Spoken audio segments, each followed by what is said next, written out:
Welcome. Anime Lady fans. How you guys doing? Legendary Vash as always. I'm the Manga Man. And we're here to review the Promised Neverland episode 12 and talk about theories for the next season or the mangas before we read it, stuff like that, because I know that Sam just came out of it. I don't know much what's going to happen because I just read the first arc. So I could join this with Sam talking about theories and everything. So if you guys have not watched episode 12 yet, get out this video, go back and watch it. Then once you come with questions as well like we did, come back and watch this and have theories of your own as well. Write it down in the comment below. Like the video as well. Subscribe as well. Other than that, let's jump into the review of episode 12 and theories and everything. So Sam, let's start with you. What did you think of this episode and with so much revelations? I mean, the reviews was like insane. Like you guys saw my reactions and like I was like, wait, what? Oh my god, that fucking makes sense. Like, holy shit. Like, like I had a feeling Ray has some kind of connection with Isabella somehow, but I did not know he was literally her son, and Ray knows about it. And Ray knows about it because he's mentioned saying, I've been hearing humming and everything around my surroundings since like inside the wombs of my mom. And this whole entire time, Ray, when he was growing up since younger, he knew that Isabella was her mom and shit. And Isabella only found out because he heard Ray humming that same song that she hummed to him while she had him in her womb and everything. But it's just so insane. So you believe she didn't know? You believe she found out there and then when he was humming? I don't think that's when Isabella found out, because there's no way to, like, it wouldn't make sense why grandma or any of the other moms or whoever's in charge would want to inform Isabella to know that, you know, your real son is actually really there and you're taking care of him for real. Because that would be so messed up. You're going to probably give him more special treatment. You probably wouldn't want him to be the next person to be shipped out, or like at least let him be the last person to be shipped out, or something, or some other reason for that. And if she did mention it or she did tell people about it, she would have saved Ray and make Ray somehow keep him alive somehow, even when he's being shipped, somehow just keep him alive for some reason, because I don't think Norman's dead, because they didn't show him in the death scene, so I don't think Norman's dead. Agreed, because in most anime or TV shows, movies, if you don't see a body, if you don't see limbs, if you don't see actual blood from that person and a confirmation from the show, from the anime saying he is dead, that then he's definitely not dead yet. So I totally agree that Norman might not be dead yet. I mean, that escape plan was good. I thought that was really clever. Instead of using the bridge, you just zip line down with carrying as much kids as they want. It's interesting to know that Emma couldn't save all the younger kids, which makes sense because they're going to really drag you down. And we've seen that during that tag game with Sister Chrome. Yeah. And like those kids they don't even look younger than 5 years old. So imagine a real 4 under kids, and you have to carry them every single time just so that you can escape with them. But you gotta admit, those kids that did what they did and were still doing it, going off a cliff at the age of 6, the age from 5 to 12.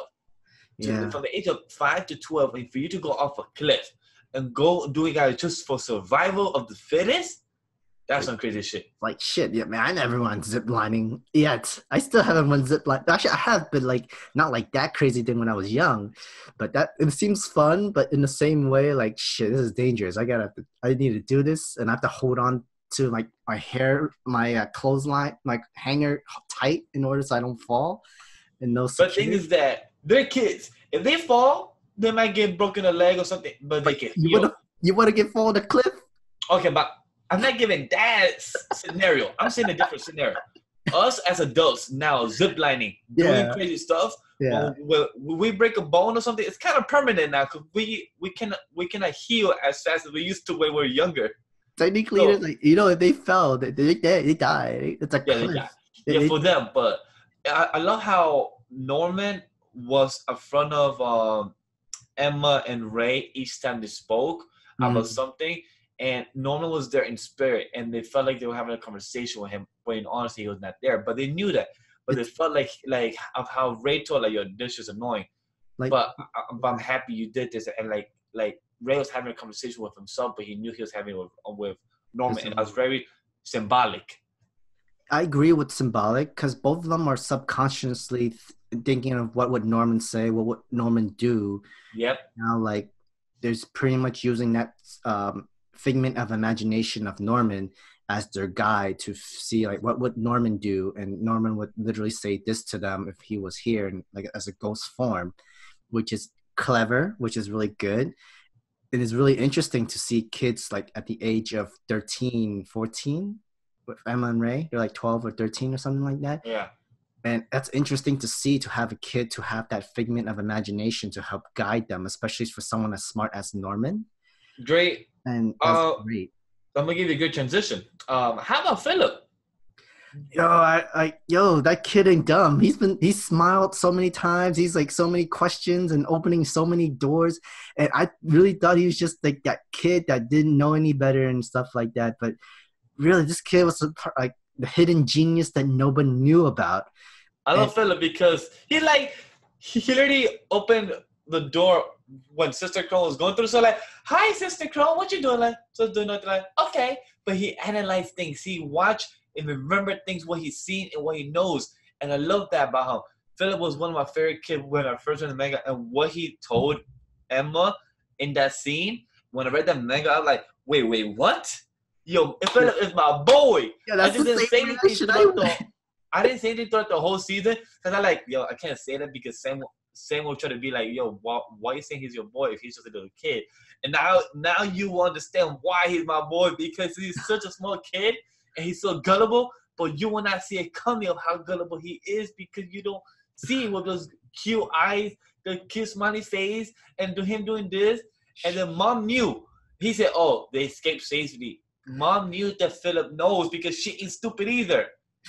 I didn't expect that because maybe we never saw a test score of how Phil does anyway, because we don't know if he's actually one of those young kids that gets perfect scores either. But he seems to notice everything a lot. He's really observant. He knew that Connie got chipped out and she could have died.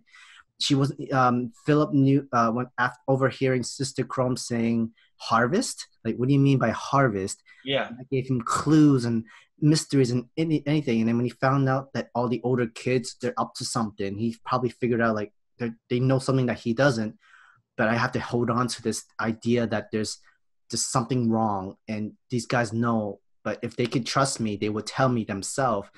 Until then, like until they're ready, I have to play dumb. This is what Philip did. He played dumb until that moment when Emma had to tell him the truth. And he's like, I knew it. I knew something was wrong. Everybody seemed to be hiding everything. I knew Connie was dead. Sister Chrome told me to harvest. He kept on. Like he was so suspicious of everything, but he was. Like, damn, this 5-year-old kid knew how to act. Like, damn. And now I want to ask you the last two things.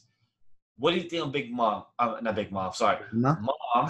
What do you think of Mom? Do you think she's gonna die?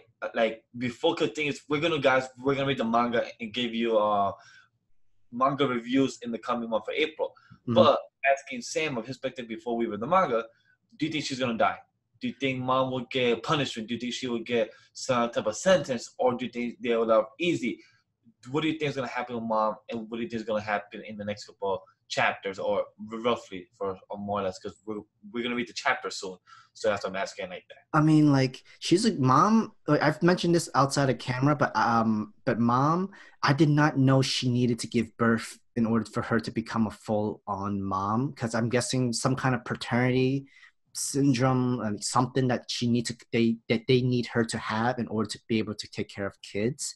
And that's what I'm probably thinking. But at the same time, I'm thinking, how many moms are there that still existence or still going on? That there's other sections and there's other ways. Because I'm thinking, these kids cannot come from out of nowhere. These guys have to come out from other moms.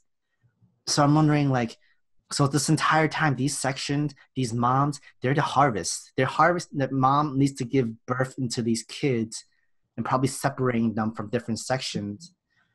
And letting these kids like just be raised by different other moms, so just so that they can be fed to these monsters and demons. This is some factory level like crazy cattle shit. Like not just the kids are being used as cattle, but the moms are using like real like cows. Like they're making them use them to give birth to other kids. This is insane. Like this is It's so insane. And insane. also, what quick thing, because we didn't really talk about them because there was such short scene. What do you think of the design of the monster soldiers? I mean, that's pretty. Like they look like built. They were like Yes, as they're built as yo. like They must have a they're gym soldiers. across the street. They must have a gym across the street because those demons are built like They're Hulk soldiers. Hogan type of like The Rock or like Brock Lesnar type of shit. Like they are built. Like how these like no wonder these kids don't go on the bridge because they see some brolic ass monsters and shit. You're like, oh fuck no, I'll I'm be gonna like, lie guys, down. let's go this way. Nope. I'm good. Those demons. Nope. I'm out. Nope. I mean, so I don't think I answered the last question fully before. I don't think mom is gonna die. I think what they'll probably use her because she has a good idea of how these kids think and how they'll know. They'll probably let her stay alive in order for them to recapture those kids, or else just use her as a mom itself to reproduce more kids for their farm. And Correct. that sounds like the most messed up shit ever because her backstory was insane. Because when we just see her as like a younger Emma, a younger Emma, and then she sees one of the friends getting shipped off, and for all we know, the reason why she went over the bridge is just so that she can try to find that same kid that played the same music because she's probably her first love interest. But then the moment she saw the cliff, she's like, shit. So there was no way that he escaped or got away or anything, and she was probably left with all these questions and no idea. And grandma could have just tricked her and saying, "Yeah, just come with me. There was no way for you to escape anyway in the first time." So That's why mom gave the same proposition to Emma, saying the same thing, like she got it from grandma. But also now you understand why the series is entering in its last arc because what Emma said. Emma's gonna come back in 2 years. That's why this series is not gonna be quick, but the series is gonna have a short, not like 800 chapter, 900 chapter like One Piece or Naruto, but more of a regular. It's like 7 Deadly Sins. 7 Deadly Sins is about to end. It's in a 300 mark. I'm assuming the same thing for the Promised Neverland is right now about to enter its 200 no, chapter soon. I think they're in there like 120 something. Yeah, no, but I'm saying like they might enter its 200 as its last arc, like meaning they're gonna finish by then, or they might finish a bit after. But I feel like 200 is like the sweet spot for the last arc to end. I'm also wondering, are they gonna meet the other kids from a different section and probably try to break them out as well? Is what I'm thinking right now. So Well, we will find out soon when we read the manga and give those theories and see what else can we talk about. So we will be doing chapters 1 through 37 as one video, and then maybe me and Sim will do every 10 chapters together, talk about it. So we will see how we end up with, because so many theories, like Sam says, so many questions. We'll apologize for this being such a long review. If we miss anything to talk about, let's continue the conversation on the comments and the Discord as well, because such a great episode. And I agree, and most likely Sam might say the season started out slow, right?